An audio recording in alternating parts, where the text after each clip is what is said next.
Hello guys, ang kaniding akong gigunitan karon is this is R Top R. R Top R. Kani siya guys. Kani siya serum na siya para sa buhok. As you can see guys, mo na akong hair karon. Nya. Mao na ni ganihang buntag ako na siyang gibutangan. Ganahan ra ko niya guys kay smooth ba humok ka imong hair nya. Dire wala jud siya imong mga barog gani nya. Ang nakanindot po na niya guys is ang imong hair mumaga. Kani diri dapit ta akong butangan. Yan na siya kagbutang. Open pila mo siya. Open. And then pump na kagamay. Na, enough. I-massage. Ito imong hair. Kay nakabantay ko sa kong hair guys. Ang kani ganing dapit dire oh. Kanang gikan na gani ka mga anak niya. After ni mga anak ka na magpasuso gani ka, magpadidi ka sa imong baby. Manglarot jud imong buhok niya. Nakita na ko sa TikTok nga kani siya, nindot ko siya mga reviews, makabaga sa buhok. Kanya makapa-shine pud siya sa buhok. Ni try pud ko guys. Nya mo na akong na-notice nga nindot siya guys.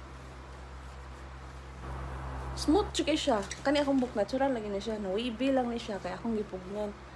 Pero kung imong hikapon, grabe dyan siya ka-smooth. Ganahan siya kay ko. Naimurang ibutang niya.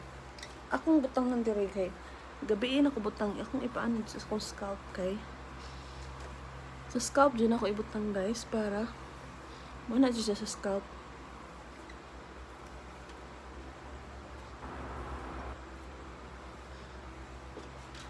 Sila yun guys.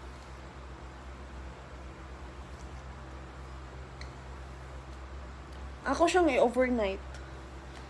Pero pwede na po mamutang og morning. Ako ganahan lang ko akong overnight. Nice kay mong hair. Di ako ganahan magpariban guys kay murag ganahan ako magpakulot ron magpa-marimar. Charot. Marimar nga may R. Ganahan ko sa buhok na wave. See? Nipis na kay kong buhok unlike before. Manang giganahan ko magamit na ng R Top R nga serum. Kaya ganahan ko mabalik og baga akong buhok. Maulian siya ba?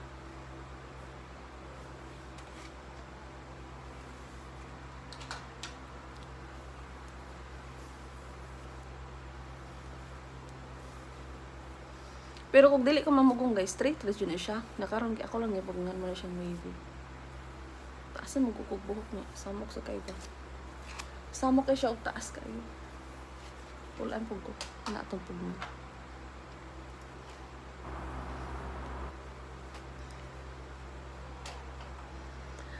Sa pa yung gihulat, bye na!